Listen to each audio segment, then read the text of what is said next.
Hi అండి. ఈరోజు గ్రూప్స్లో భాగంగా మనం ఏపీ సోషియో ఎకనామిక్ సర్వే 24-25 అదైతే మనం సిరీస్ చేస్తున్నాము. అందులో భాగంగా ఇప్పుడు 4 చాప్టర్స్ అయితే కంప్లీట్ చేసుకున్నాం మనం. ఇప్పుడు 5వ చాప్టర్లో అయితే ఉన్నామండి. ఓకేనా. ఇప్పుడు 5వ చాప్టర్కి వచ్చేసాం. మొదటి 4 చాప్టర్లు ఎవరైనా చూడకపోతే ఒక్కసారి చూడండి. ఓకేనా. ఫస్ట్ చాప్టర్ ఏంటంటే ఓవర్ వ్యూ అండి. అన్ని రంగాల యొక్క పరిస్థితి ఎలా ఉందనేది, ఆంధ్రప్రదేశ్ యొక్క పరిస్థితి. మనకి రెండో చాప్టర్ వచ్చి ఆర్థిక పరిస్థితి అనమాట. ఆంధ్రప్రదేశ్ యొక్క స్టేట్ జీడిపి ఎలా ఉందనేది. మనకి మూడోది వచ్చేసి పబ్లిక్ ఫైనాన్స్. ఓకేనా. కోశ విధానము లేదా విత్త విధానము, ఆంధ్రప్రదేశ్ యొక్క పబ్లిక్ ఫైనాన్స్ ఎలా ఉందనేటటువంటిది చూసాం. నాలుగో దాంట్లో ఏం చూసాం, ఆంధ్రప్రదేశ్లో ధరలు ఎలా ఉన్నాయి, ద్రవ్యోల్బణం ఎలా ఉంది, పేదరికం ఎలా ఉంది, నిరుద్యోగం ఎలా ఉంది, అటువంటివన్నీ చూసాం. ఇవన్నీ 4th చాప్టర్. ఇప్పుడు 5th చాప్టర్ అనమాట. 5th చాప్టర్ ఏంటంటే అగ్రికల్చరల్, వెరీ ఇంపార్టెంట్ టాపిక్ అండి ఇది. ఓకేనా. తర్వాత మనకి అగ్రికల్చరల్ తర్వాత ఇండస్ట్రియల్ సెక్టార్ వస్తుంది, తర్వాత సర్వీస్ సెక్టార్ వస్తుంది. ఓకేనా. మేజర్ కంట్రిబ్యూషన్ మనకి ఇదేనమాట మన ఆంధ్రప్రదేశ్కి. ముందుగా ఛానల్ని ఎవరైతే సబ్స్క్రైబ్ చేసుకున్నారో వాళ్ళకి ధన్యవాదాలండి. ఓకేనా. ఎవరైతే సబ్స్క్రైబ్ చేసుకోలేదో సబ్స్క్రైబ్ చేసుకోండి. ఓకేనా. మంచి కంటెంట్ ఇవ్వడానికైతే ట్రై చేస్తాను. ఇక్కడికి వచ్చేసరికి మనం 5th చాప్టర్లో ఇప్పుడు వచ్చామండి. ఓకేనా. వ్యవసాయం గురించి ఏది మనకి ఇక్కడ ఆధారం అంటే 2024-25 ఆర్థిక సర్వే, సోషియో ఎకనామిక్ సర్వే అనమాట. మనకు తెలుసు మన ఆంధ్రప్రదేశ్లో ముఖ్యంగా మనకి ఏంటంటే మన ఆర్థిక వ్యవస్థకి దాదాపుగా 30-40% ఎక్కడి నుంచి మనకి వృద్ధి అనేది అందుతుంది అనమాట. ఇప్పటికీ 60%కి పైగా మనం ఏంటంటే వ్యవసాయం పైన బతుకుతున్నాం అనమాట. ఆంధ్రప్రదేశ్లో ఉన్న జనాభా ఎక్కువగా ఉపాధి కల్పిస్తున్నటువంటి రంగం ఏంటంటే ఇదేనమాట. అయితే దాదాపుగా మనం ఇక్కడ చూసుకుంటే మన ఆంధ్రప్రదేశ్లో మొత్తం విస్తీర్ణంలో చూసుకుంటే అందులో దాదాపుగా 49.55 లక్షల హెక్టార్లు మనం సాగు అయితే చేస్తున్నామన్నమాట రాష్ట్రం మొత్తం భూ విస్తీర్ణంలో. మనం చూసుకుంటే మొత్తం విస్తీర్ణం మనకు దాదాపు ఎంత ఉంది, 169,720. ఓకేనా. 169,720 ఎంత ఉంటే అందులో ఒక 50 లక్షల హెక్టార్లు మనకి ఇది టోటల్గా చదరపు కిలోమీటర్లు అనమాట. ఓకేనా. అందులో వ్యవసాయంగా చేసుకునేది ఎంత అంటే మనకి 49.55 లక్షల హెక్టార్లు మనం సాగు చేస్తున్నాం. అంటే దాదాపుగా 30% అనమాట. టోటల్గా చూసుకుంటే ఇది దాదాపుగా మనకి ఎంత 50 లక్షల హెక్టార్లు అనుకోండి. ఓకేనా. టోటల్ ఎంత ఉన్నట్టు 333. ఓకే. 50-50-50 అంటే 150 అయిందా. 150 లక్షల హెక్టార్లు అనమాట. మరి కొంచెం ఎక్స్ట్రా ఒక 10% యాడ్ చేసుకుంటే ఒక 5 లక్షల హెక్టార్లు వస్తుంది, అంటే 162. సరిపోయింది కదా, 162 అలా అనమాట. ఇక్కడికి వచ్చేసరికి మన రాష్ట్రంలో ఇక్కడ మెయిన్గా మనకు ప్రశ్నలను ఏ విధంగా అడగడానికి అవకాశం ఉంటుందండి. ఓకేనా. దాదాపుగా రాష్ట్ర మొత్తం విస్తీర్ణంలో ఎంత శాతం సాగు చేస్తున్నామని అడగవచ్చు. 30%. ఓకేనా. 30% గుర్తుంచుకోండి, అప్రాక్సిమేట్గా 30.4. ఇందులో అంటే దాదాపుగా ఎంత లక్షల హెక్టార్లు అడిగాడంటే 49,55,000 హెక్టార్లను గుర్తుంచుకోవాలి. నెక్స్ట్ వచ్చేసరికి మనకి వర్షపాతం పరిస్థితి ఎలా ఉంది. ఈ సోషియో ఎకనామిక్ సర్వే ఏంటంటే 24-25 సంబంధించి టోటల్గా మనకి ఆంధ్రప్రదేశ్లో వర్షపాతం ఎలా ఉంది, ఆహార ధాన్యాల ఉత్పత్తి ఎలా జరిగింది, వాటి యొక్క పంటల యొక్క శాతం ఎలా ఉంది, ఇవన్నిటి గురించి మనం ఇక్కడ చెప్పుకుంటాం అన్నమాట. మన రాష్ట్ర పరిస్థితి వచ్చేసరికి చూడండి, వర్షపాతం యొక్క పరిస్థితి. మనకి 3 సీజన్లు ఉంటాయి, ఖరీఫ్, రబీ, జయాద్. ఇక్కడ మనకి ఎక్కువగా వర్షపాతం అదైతే నమోదైంది 24-25కి అండి. సాధారణంగా మన వర్షపాతం ఎంత 860 మిల్లీమీటర్లు. ఓకేనండి. సో నమోదైంది ఎంత 960, దాదాపుగా ఒక 100 మిల్లీమీటర్లు ఎక్స్ట్రా అయింది. అది ఎంత శాతంతో సమానం? 11.7%తో సమానం. సో వర్షపాతం బాగా వచ్చింది కాబట్టి మనకు ఆహార ధాన్యాల ఉత్పత్తి కూడా పెరుగుతుందన్నమాట. సో తద్వారా వ్యవసాయ రంగం అనేది మన ఆంధ్రప్రదేశ్ జీడిపికి ఎక్కువగా కాంట్రిబ్యూషన్ అనేది చేస్తుంది అని చెప్పొచ్చు ఈ యొక్క పాయింట్ని ఆధారం చేసుకొని. ఇక్కడ చూడండి, ఆహార ధాన్యాల ఉత్పత్తి మన సాగు విస్తీర్ణము సంవత్సరం చూసుకుంటే ఇక్కడ ఒకసారి చూస్తే మనకి 24-25లో చూసుకోండి 37 లక్షల హెక్టార్ల విస్తీర్ణంలో మనం 24-25లో ఆహార ధాన్యాల ఉత్పత్తి అనేటటువంటిది చేసామన్నమాట. ఓకేనండి. 37 లక్షల హెక్టార్లు మనం చేసాం. సో వృద్ధి చూసుకుంటే 12.85 ఉంది. అంటే దాని అర్థం ఏంటి? కిందిటి సోషియో ఎకనామిక్ చూసుకుంటే 23-24 సంవత్సరంతో పోల్చుకుంటే 24-25లో ఒక 5 లక్షల హెక్టార్లు ఎక్కువ ఉంది. అది ఎంత శాతంతో సమానం? మనకి 12.85 విస్తీర్ణం పెంచుకోగలిగామన్నమాట. అంటే ఎక్కువ భూమి వాడుకలోకి వచ్చింది, వ్యవసాయం యొక్క సాగు చేసుకున్నాం. సో ఆహార ధాన్యాల ఉత్పత్తి అనేది విస్తీర్ణం పెంచుకోగలిగామన్నమాట 24-25 సంవత్సరంలో మనం చూసుకుంటే. సో మొత్తం ఎన్ని లక్షల ఉత్పత్తి జరిగింది? ఎన్ని లక్షల టన్నులు అంటే 161 పాయింట్. ఇది అడుగుతాడండి, గుర్తుపెట్టుకోవాలి, మనకు నెంబర్స్ అనేవి ఇంపార్టెంట్. సో 161 లక్షల టన్నులు అనేటటువంటిది 2024-25లో మనకి వచ్చింది అనమాట. టోటల్ ఆహార ధాన్యాలు అంటే అన్నీ వస్తాయి. ఓకేనా? వరి, గోధుమ, మొక్కజొన్న ఏవైతే ఉన్నాయో అన్ని పంటలు కలుపుకొని ఇన్ని లక్షల హెక్టార్లు అనేది, ఇన్ని లక్షల టన్నుల ఉత్పత్తి అనేది మనకి జరిగింది అనమాట. వృద్ధి చూసుకుంటే 12.94 ఉంది. దాదాపుగా 13% మనకి వృద్ధి అయితే జరుగుతుంది. సో మనం అదే టార్గెట్ పెట్టుకున్నాం. 2047 స్వర్ణాంధ్ర విజన్ డాక్యుమెంట్లో దాదాపుగా 15% వృద్ధితో మనకి ఆంధ్రప్రదేశ్ రాష్ట్రం అభివృద్ధి చెందాలి. తద్వారా భారతదేశంలో మనం నంబర్ 1 తలసరి ఆదాయంలో నంబర్ 1గా ఉండాలి. అలాగే భారతదేశానికి జీడిపి కంట్రిబ్యూషన్ కూడా మనమే నంబర్ 1గా ఉండాలని పెట్టుకున్నాం 2047కి. ఇప్పుడు యొక్క మన రాష్ట్రం యొక్క జీడిపి లేదా ఆంధ్రప్రదేశ్ యొక్క జీడిపి మనం చూసుకుంటే స్థూలంగా దాదాపుగా మనకి 16 లక్షల కోట్లు ఉంది. ఓకేనండి. సో దీన్ని 2047కి మనం టార్గెట్ ఎంత పెట్టుకున్నారు? అక్కడ 308 లక్షల కోట్లు పెట్టుకున్నాం అన్నమాట. అప్రాక్సిమేట్గా 2.6 బిలియన్, ఓకేనా, బిలియన్ డాలర్స్ పెట్టుకున్నాం. సో ఇది మన టార్గెట్ అనమాట. సో అందులో భాగంగానే ఆ కోవకు చెందిన భాగంగానే వృద్ధి అనేది అటు సైడ్గా మనం సాగాలి. సో ఇక్కడ 161 లక్షల టన్నులు అనేటటువంటిది మనం గుర్తుపెట్టుకోవాలి. ఎంత టోటల్ ఆహార ధాన్యాల ఉత్పత్తి ఎంత చేస్తున్నామని గుర్తుపెట్టుకోవాలి. అందులో వరి శాతం ఎంత చూడండి. అందులో వరి శాతం ఎంత? 127 లక్షల టన్నులు అనమాట. మొత్తం 161 అనుకుంటే అందులో వరి ఎక్కువ ఉంది. ఎంత? 127 లక్షల టన్నులు ఉంది. అర్థమైంది కదండి. సో ఇక్కడ ఉత్పత్తి వృద్ధి దాదాపుగా 13% అయితే ఉంది. ఓకేనా? సాగు విస్తీర్ణం కూడా పెంచగలిగాం కదా. సో ఇంతకు ముందుతో పోల్చుకుంటే 33 లక్షల హెక్టార్లో ఉంటే ఇప్పుడు 37 లక్షల హెక్టార్లకు పెంచాం. సో ఇది దాదాపుగా 9% పెరిగింది. అదే ఇక్కడ ఇచ్చాడు. అంటే మొత్తంగా 161 లక్షల టన్నులు ఉత్పత్తి జరిగితే అందులో వరి ఒక్కటే 127 లక్షల టన్నుల ఉత్పత్తి అనేది జరిగింది. అంటే మెజారిటీగా మనం ఏం చెప్పుకోవచ్చు?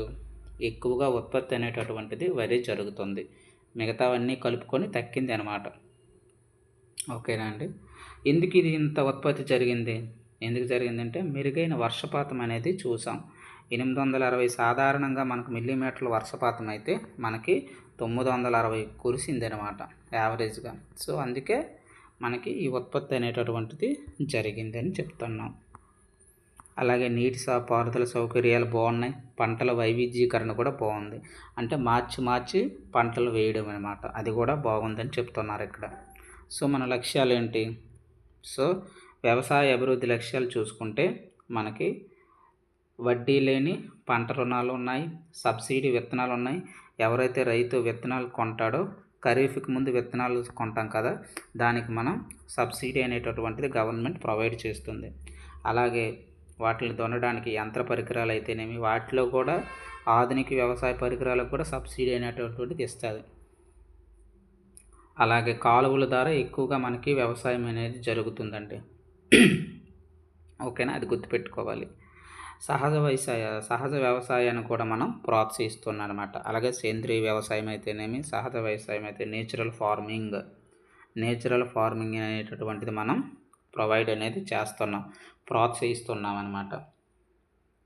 ఎందుకంటే మనకిది 2000 విజన్ డాక్యుమెంట్లో కూడా ఇది ఉందన్నమాట. 2047 విజన్ డాక్యుమెంట్లు కూడా మనం పెట్టుకున్నాం. అదేవిధంగా ఈ ప్రభుత్వం వచ్చేసరికి 2024-25లో కూడా ఈ పథకంను మనం తీసుకొచ్చామన్నమాట.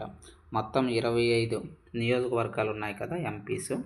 సో ప్రతి నియోజకవర్గంకి ఎలాగలేదన్నా మనం 1000 ఎకరాలు, ఒక్కొక్క నియోజకవర్గానికి 1000 ఎకరాలు చొప్పున 25 నియోజకవర్గాలకి 25,000 ఎకరాల పరిధిలో మనం సహజ వ్యవసాయం చెయ్యాలి, నేచురల్ ఫార్మింగ్, సహజ వ్యవసాయం చేయాలని టార్గెట్ పెట్టుకున్నామన్నమాట.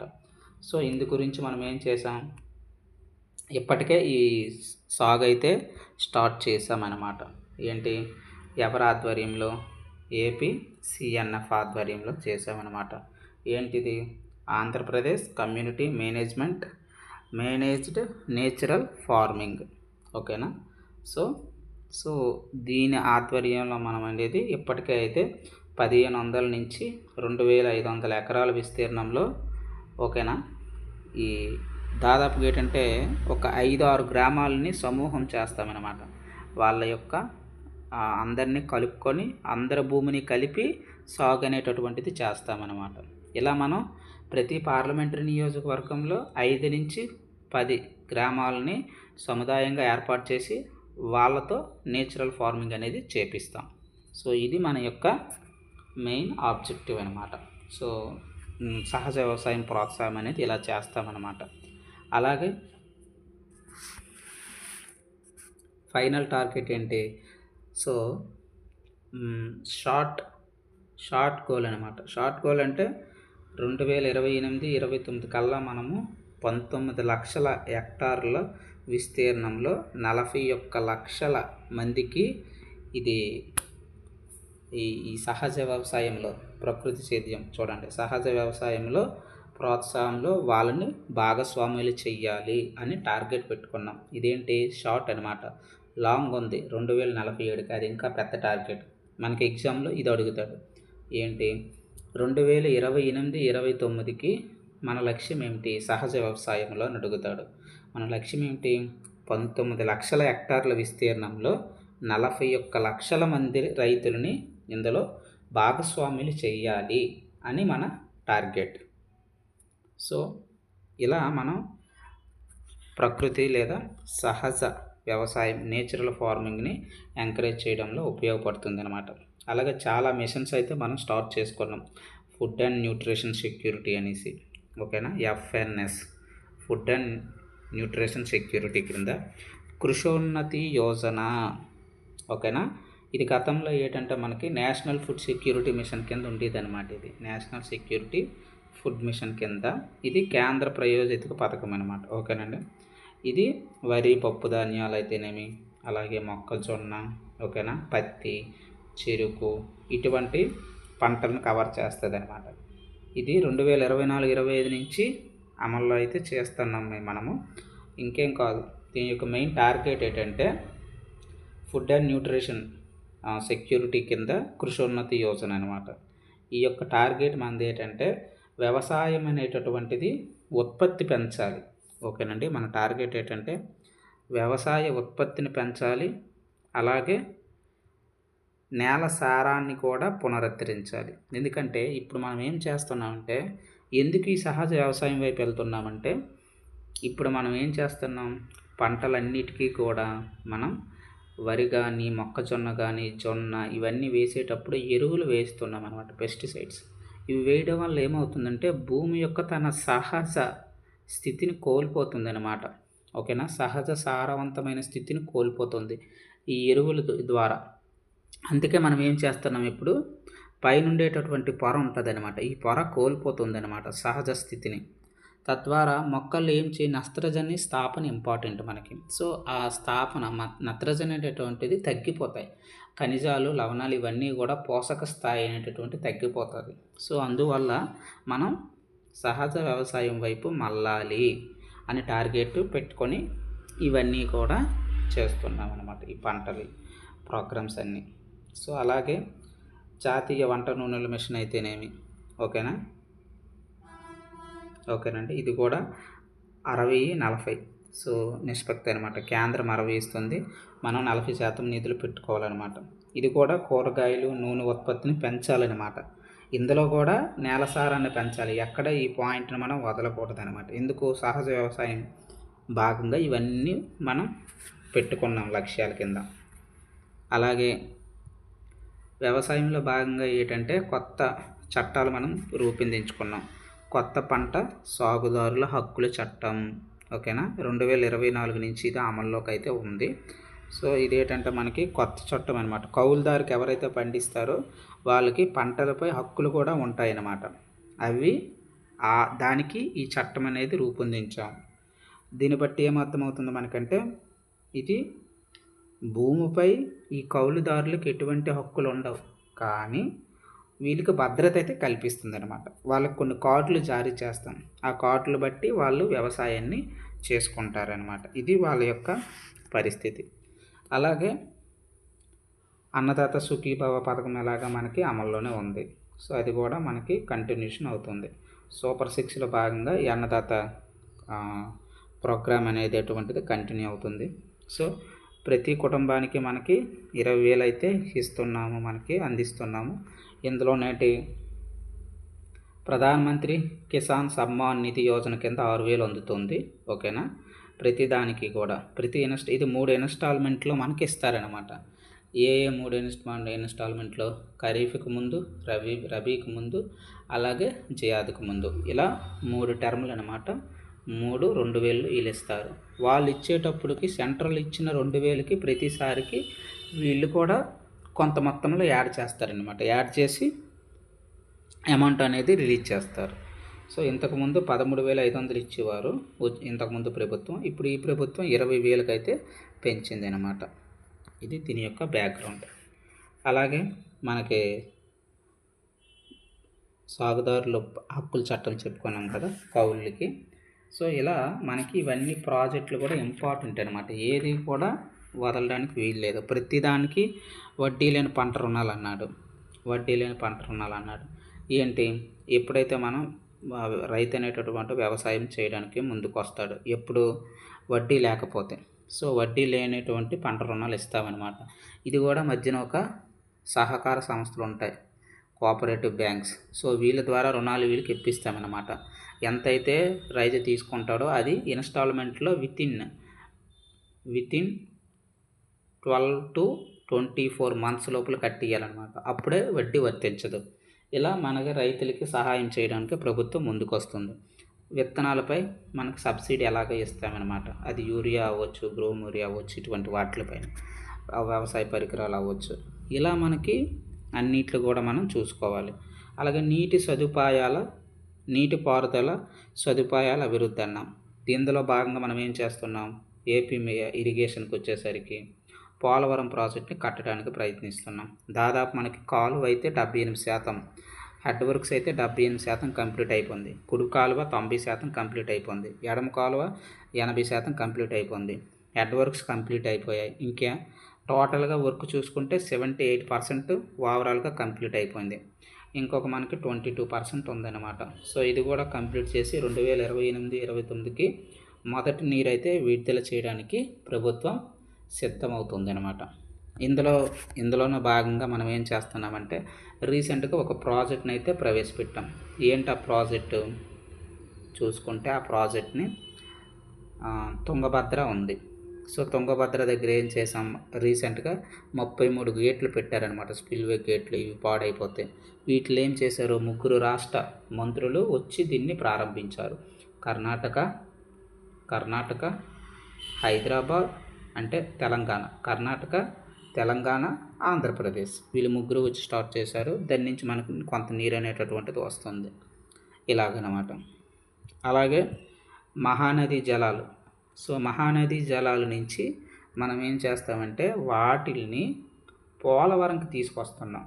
పోలవరంకి తీసుకువచ్చి అక్కడి నుంచి రాష్ట్ర వ్యాప్తంగా పంపిణీ అనేది చేస్తున్నాం మహానది నుంచి పోలవరంకి. సో ఇంతకుముందు ఏంటి మహానది అని అనుకోలేదు. సో మహానది నుంచి మనం కాటన్ బ్యారేజ్ వరకే తెప్పిస్తే సరిపోతుంది అనుకున్నారు, కానీ ఇది సెట్ అవ్వలేదు. సో కొన్ని అనివార్య కారణాల వల్ల ఆగిపోయింది. పూడికి తీతలు గట్ట ఎక్కువ డబ్బులు ఖర్చు అవుతాయి. దాదాపు పూడికి తీతకే 960 కోట్ల ఖర్చు అనేది అవుతుంది అనమాట. సో అందుకే ఈ యొక్క ప్రోగ్రామ్ని ఆపేసి ఏం చేసామంటే మహానది నుంచి పోలవరంకి అయితే లిఫ్ట్ ఇరిగేషన్స్ ఉపయోగించుకొని పంపు సెట్లు పెట్టి ఎక్కడైతే మనకి అవసరమో అక్కడ పెట్టి ఎత్తిపోతల పథకం కింద మహానది నుంచి పోలవరంకి నీరైతే తెస్తున్నాం. ఇలా మనం వ్యవసాయానికి ప్రభుత్వం అనేటటువంటిది